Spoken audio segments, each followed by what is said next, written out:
예, 문제입니다. 이제 앞선 영상에서 이제 제가 태설당에서 이제 행자와 이제 시자를 보낼 때, 그리고 태설당이 이제 팔만대장경이 모셔져 있는 이제 장경판전, 바로 옆에 있는 굉장히 좋은 이제 곳이란 것과 예전에 선원으로 운영이 됐었고, 지금의 이제 방장 스님이 기거하시는 처소 이제 이름으로 이렇게 쓰이고 있지만은 그런 말씀을 드렸죠.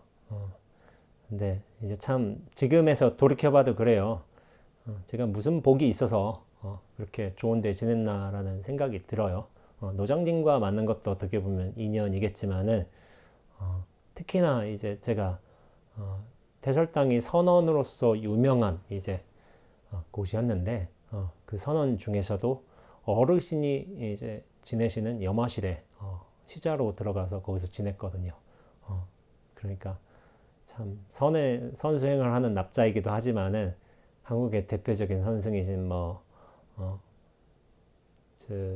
성철 스님 그리고 해암 스님이 이제 그 염화실에서 지내셨고, 또 이제 그 이전에 같은 건물인 것 같지는 않지만은 예전에 이제 경허 스님도 그 안쪽의 방에서 분명히 지내셨을 거거든요. 보통 이제 바깥쪽에서는 지내지 않거든요. 그러니까 거기서 지내셨을 거라는 이제 예상을 하죠. 근데 이제 경허 스님과 태설당과의 아주 유명한 이야기가 있어요. 경허 스님이 그 태설당이랑 이제 편액이 있거든요. 편액이 있는데 제가 듣기로는 이제 이건 사실인지 모르겠지만은 경허 스님께서 친필로 쓰셨다고 해요. 그렇게 태설당이라고 해서 쓰셨고, 그래서 경허 스님이 예전에 해인사에서 조실로 계실 적에 그 방에서 머무셨던 건데, 경허 스님과 어떤 여인과의 일화가 있어요. 그것으로 굉장히 유명해지게 된 게 사실 태설당이기도 해요. 그러니까 예전에 이런 일이 있었던 거예요. 기록에 따르자면은 이제 눈이 엄청 내린 거야. 눈이 엄청 내렸는데 이제 경허 스님이 이제 마을에 볼 일이 있어서 이제 내려가셨다가 산길에서 어떤 동사 될 뻔한 어떤 사람을 하나 만난 거예요. 근데 알고 보니 여인이었던 거죠. 그래서 그 여인을 그냥 짊어매고서 이제 다시 절로 돌아온 거예요. 이제 해인사로. 근데 이제 경허 스님이 태설당에 머물고 계셨으니까 이렇게 밤에 짊어매고서 이제 태설당 안으로 들어왔는데 그 여인이 거의 그 죽기 직전이었다는 거야. 죽기 직전인데 경허 스님이 옆에서 이제 뭐 따뜻한 방에 이제 재워주고 밥도 이제 같이 먹고 하면서 이제 열흘간 이제 같이 지내셨다는 기록이 있어요.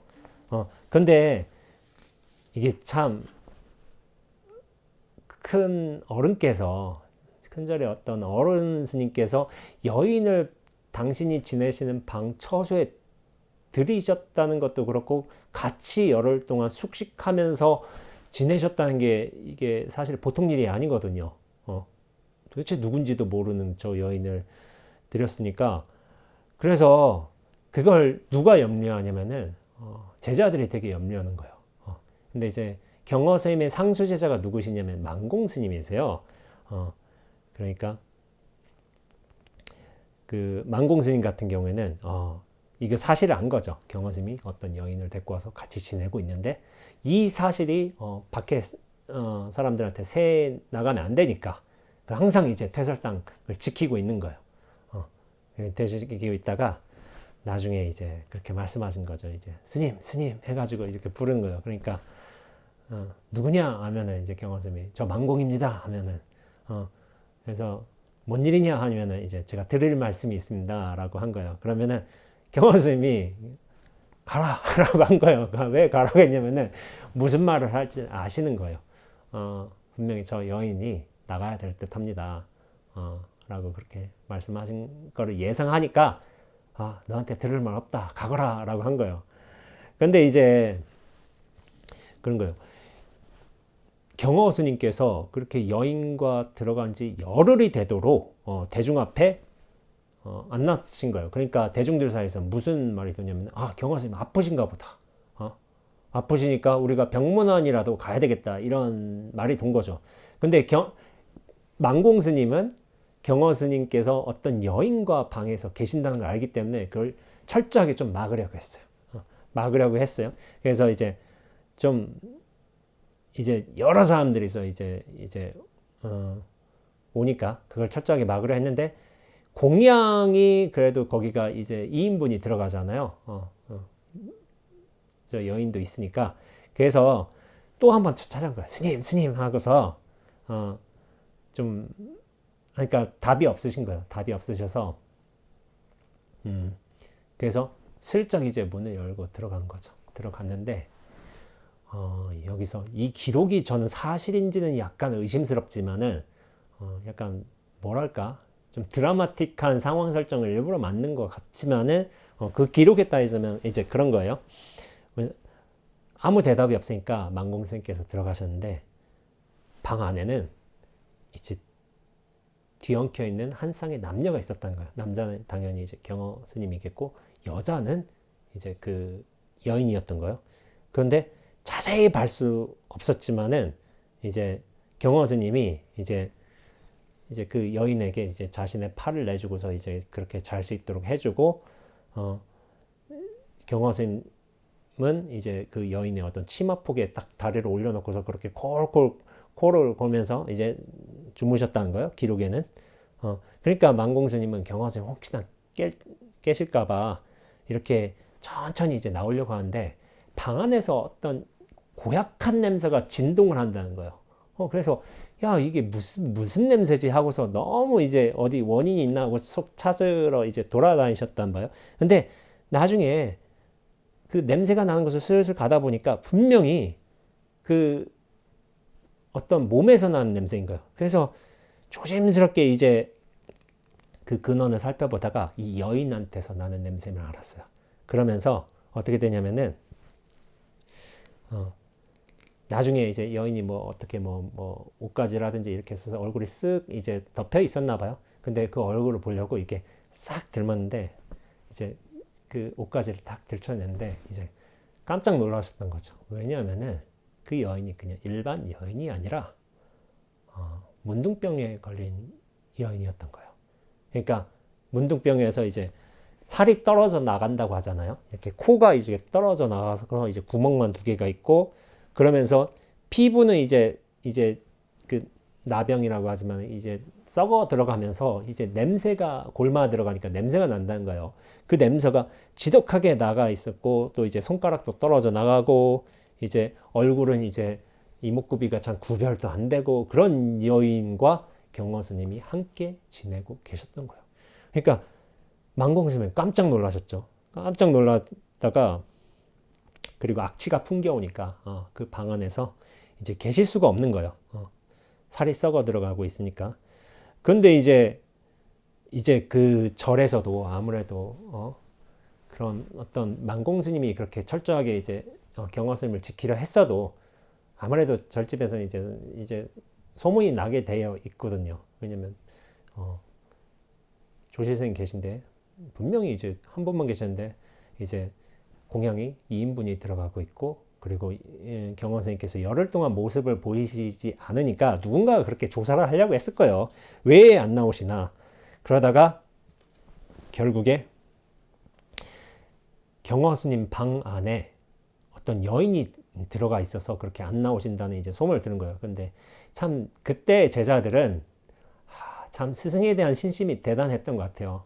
그러니까 경허 스님이 그렇게 잘못했다라고 말하는 게 아니라 저 여인을 빨리 이제 보내셔야 됩니다 하고서 그렇게 설득한 거예요. 그러니까 나중에 망공 스님이 대표로 가서 말씀하신 거죠. 그러니까 스님 하고 부르니까 누구냐 하니까 저 망공입니다 하니까 들을 말씀이 있습니다 하니까 경허 스님이 다시 들을 말 없다 가라 하는데, 근데 망공 스님도 이번에 이제 물러서지를 못하시는 거예요. 그래도 반드시 들으셔야 합니다 하니까 뭐냐 하니까, 스님이 방 안에 이제 여인을 들인 지 열흘이 지나셨습니다. 그러니까 사중에 있는 대중들이 모두 스님이 염려하고 걱정하고 있습니다. 그러니까 조실 스님의 또 이제 어른 스님의 근황도 궁금해하고 있습니다. 그러니까 모두들 이제 좀 때로 몰려서 찾아와서 스님한테 인사드리겠다고 하는데 이제는 열흘 지났으니까 제발 여인을 이제 보내주시길 바랍니다. 이렇게 말씀드린 거예요. 그러니까 경허 스님도 그러면 정이 그러한가? 라고 물은 거예요. 그러니까 그렇습니다 하니까 만공 자네도 그러한가? 하니까 만공 스님도 예 저도 그러합니다 하니까 어른 스님께서 이제 경허 스님께서 더 이상 이제 물러설 데가 없으신 거죠. 그러니까 할 수 없군. 그렇다면은 내일 아침에 여인과 이제 헤어지기로 여인을 내보내기로 한 거예요. 그러니까 만공 자네가 이제 여인을 동구박까지 바래다 주거라 하고 한 거예요. 그래서 이제 만공 스님이 조실체에서 이렇게 나오게 되었죠. 근데 이제 만공 스님이 이제 그런 이것도 약간 이제 어떤 드라마틱한 내용을 만들기 위한 기록인 것 같아요. 만공 스님이 쓱 나오면서 과연 만공 스님 본인 같았으면은 저런 나병 환자에 걸린 여인과 한 방에서 같이 지내면서 지낼 수 있을 것인가라고 스스로 물어봤을 적에 자기는 절대로 그럴 수 없다는 이제 생각을 하게 됐다고 해요. 그러면서 이제 스승의 법력을 나는 도저히 넘어설 수가 없구나 라는 쪽에 이제 수레를 했다고 나오는데 이거는 제가 보기에는 작자가 이 기록을 쓴 작자가 약간 드라마틱하게 좀 구성한 것 같아요. 실제로 만공 스님이 그런 생각을 하셨다기보다는 작자의 어떤 상상력에 의해서 이런 상황이 이제 약간 짜진 거죠. 짜진 것 같은데 그렇다는 생각이 들어요. 이때가 이제 경허 스님께서 언제냐면은 52세 당신 세납으로 52세 때 이제 이 일이 벌어졌다고 해요. 벌어졌다고 하고 그러면서 이제 여인이 떠나가고 난 뒤에 얼마 지나지 않아서 이제 경허 스님도 해인사 조실을 이제 조실체를 이제 떠나셨다고 해요. 그러니까 이것도 참 인연법이 있어야 공부를 하는데 그렇지 못하는구나 하고서도 하면서 이제 여인과 함께 태설당을 떠나셨다는 일화가 있습니다. 근데 제가 한번 이것에 대해 좀 궁금했어요. 왠지 약간 픽션의 요소가 강한 것이라는 생각이 들었거든요. 왜냐하면은 너무 극적인 거예요. 문둥병 여인도 그렇고 어떤 뭐 여인이 나중에 떠날 적에 이런 말을 했다는 기록도 있어요. 저같이 이제 보잘것없는 이 미천한 중생을 스님께서 이게 보듬어 주셨기에 열흘 동안 이제 잘 지내다 갑니다 하면서 뭐 문둥병 여인이 눈물을 흘렸다. 근데 이제 나올 때 그 전까지 그 문둥병 여인이 밖으로 나올 때까지 그 여인이 누구인지 대중들이 몰랐다는 기록도 있어요. 기록이 있는데 그 여인이 나오면서 이제 약간 천 같은 거를 얼굴을 가리고 나왔는데, 그러니까 나병 환자인데 이렇게 감사 인사를 드리면서 탁 인사를 드리는데 그때 이제 뭐 얼굴이 슬쩍 드러났는데 그제서야 나병 환자 여인이라는 거를 알았다는 그런 종류의 기록도 있어요. 그러니까 꼭 같지가 않은 거예요. 왜냐하면 약간의 상상력이 들어간 것 같아서. 그래서 여러 종류의 약간 다른 종류의 기록이 있는데, 근데 그럴 수밖에 없는 게 그 경허 스님께서 이 어떻게 보면 약 100년 전이든 한 100년 가까이나 그된 오래전의 일들이 지금의 어떤 생생한 기록처럼 살아있을 수가 없잖아요. 그러니까 좀 누군가의 상상의 이미지가 덧대어지고 한 것 같아요. 그런 종류의 제가 좀 의심이 있었던 것 같아요. 그래서 노장님한테 한번 물어본 적이 있어요. 이거 태설당과 이제 경허 스님과의 일화를 아시는 거예요. 당신께서도 일화를 아시니까, 스님 정말 경허 스님께서 이제 나병 환자 여인과 사셨다는데, 이게 지내셨다는데 열흘 동안 그게 사실입니까? 라고 하니까 노장님께서 잠시 말이 없으시더라고요. 말이 없으시는데 왜냐면 노장님 세대도 사실은 경허 스님과의 교류가 없었어요. 없었지만은 노장님이 어떤 선배 스님이 있을 거 아니야. 선배 스님 뭐 20년 뭐 위에라든지 그런 스님들은 어떻게 보면 퇴설단에서 진짜 그때 당시 지내고 계셨고, 그러니까 그에 대한 이제 기억이 있는 거예요. 기억도 있고 그렇기 때문에 그게 사실입니까 하니까 노장님께서 뭐 단순하게 뭐 꼭 사실만은 아닌 것 같다라는 식으로 당신도 이제 뭐라 확정적으로 말씀은 안 하시고 근데 사실만은 아닌 것 같다라는 게 있더라고요. 근데 이제 어떤 식으로 사실이 아닌지 그런 거는 말씀을 안 해주시더라고요. 근데 이제 좀 상징적인 일화인 것 같아요. 수행을 하면서 어떤 경허스님의 무행으로 유명하시잖아요. 어떤 워낙 술, 고기 같은 거 좋아하시고 약간 여인과의 어떤 이제 약간 뭐 에피소드도 많아요. 에피소드도 많아가지고 그래서 무외도인으로서 굉장히 유명한 스님이셨는데 무외행을 많이 하셨으니까 그런 어떤 무행에 가장 이제 그것이 극적으로 드러나는 사례가 이 문둥병 여인, 태설당에서 같이 지낸 문둥병 여인의 이야기가 아닌가 싶어요. 근데 이제 제가 영화를 보면서 약간 이 문둥병 여인에 대한 생각을 한 적이 있어요. 뭐냐면은 김기덕 감독 얼마 전에 타계하셨죠. 김기덕 감독의 이제 봄, 여름, 가을, 겨울 이제 그리고 봄이라는 영화를 보면은 김기덕 감독이 나중에 김기덕 감독이 그 배우로서 분을 했는데 이제 그 역할을 했는데 나중에 이제 자기가 이제 감옥 생활을 다 마치고서 그 주산지에 있는 다시 절로 들어왔는데 웬 여인 하나가 이제 찾아온 거죠. 찾아온 건데 그 절로 찾아온 거예요. 근데 아기를 안고서. 근데 아기를 안고서 나중에 하룻밤 자고서 이제 떠나는데 그 여인은 처음부터 이제 보랏빛 이제 보재기 같은 거를 이제 머리에 얼굴에 감싸고 있던 거예요. 그러니까 영화 내에서는 이제 김기덕 감독이 이렇게 한번 들춰보려고 하지만은 여인이 딱 막아요. 그러면서 아침에 이렇게 딱 나가려다가 얼음물 구덩이에 톡 빠져서 이제 여인이 죽게 되는 모습이 있어요. 그런 점이 있는데 끝까지 여인의 얼굴은 나타나지 않거든요. 나타나지 않는데 그 장면을 보면서 약간 문둥병 여인 약간 그런 이미지가 떠올랐던 것 같아요. 물론 이제 상관은 없는 내용이지만은 경허 스님이 같이 열흘간 같이 지낸 여인도 결국에 이제 뭔가 보재기로 감싸고서 이렇게 나가다가 슬쩍 보인 게 이제 문둥병의 얼굴이었다 이런 기록이 있어서 그런 식의 제가 생각을 하지 않았나 싶습니다.